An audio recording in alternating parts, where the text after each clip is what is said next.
ಎಲ್ಲ ರೈತರಿಗೆ bumper good news. ಹೌದು, ಇನ್ನು ಮುಂದೆ ಮಳೆ ಮಳೆ ಮಳೆ.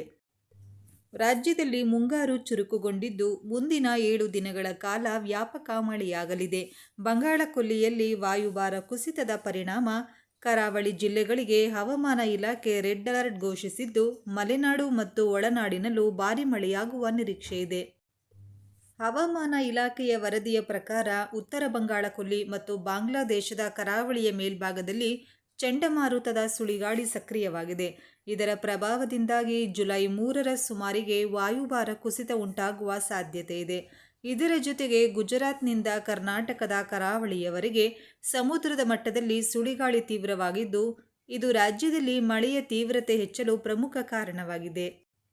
ದಕ್ಷಿಣ ಕನ್ನಡ, ಉಡುಪಿ ಮತ್ತು ಉತ್ತರ ಕನ್ನಡ ಜಿಲ್ಲೆಗಳಲ್ಲಿ ಜುಲೈ 1, 2, 5, 6 ಮತ್ತು 7ರಂದು ಅತ್ಯಂತ ಭೀಕರ ಮಳೆಯಾಗುವ ಸಾಧ್ಯತೆ ಇದೆ. ಈ ಜಿಲ್ಲೆಗಳಲ್ಲಿ ಗಂಟೆಗೆ 30ರಿಂದ 40 ಕಿಲೋಮೀಟರ್ ವೇಗದಲ್ಲಿ ಗಾಳಿ ಬೀಸಲಿದ್ದು, ಜುಲೈ 3 ಮತ್ತು 4ರಂದು ಮಳೆಯ ಪ್ರಮಾಣ ಸ್ವಲ್ಪ ಕಡಿಮೆ ಇದ್ದರೂ ಭಾರೀ ಮಳೆ ಮುಂದುವರಿಯಲಿದೆ. ಮೀನುಗಾರರು ಸಮುದ್ರಕ್ಕೆ ಇಳಿಯುವ ಮುನ್ನ ಎಚ್ಚರಿಕೆ ವಹಿಸುವಂತೆ ಸೂಚಿಸಲಾಗಿದೆ.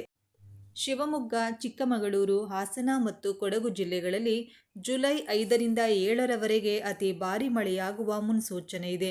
ಜುಲೈ 4ರವರೆಗೆ ಈ ಭಾಗಗಳಲ್ಲಿ ಸಾಧಾರಣ ಭಾರೀ ಮಳೆಯಾಗಲಿದೆ.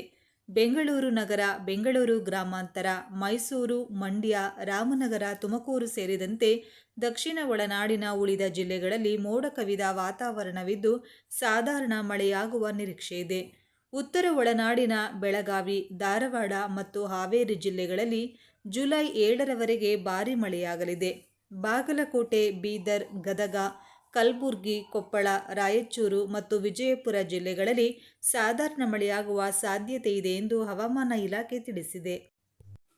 ರಾಜಧಾನಿ ಬೆಂಗಳೂರಿನಲ್ಲಿ ಮುಂದಿನ 48 ಗಂಟೆಗಳ ಕಾಲ ಸಾಮಾನ್ಯ ಮೋಡ ಕವಿದ ವಾತಾವರಣ ಇರಲಿದ್ದು, ನಗರದ ಕೆಲವು ಪ್ರದೇಶಗಳಲ್ಲಿ ಸಾಧಾರಣ ಮಳೆಯಾಗುವ ಸಾಧ್ಯತೆ ಇದೆ.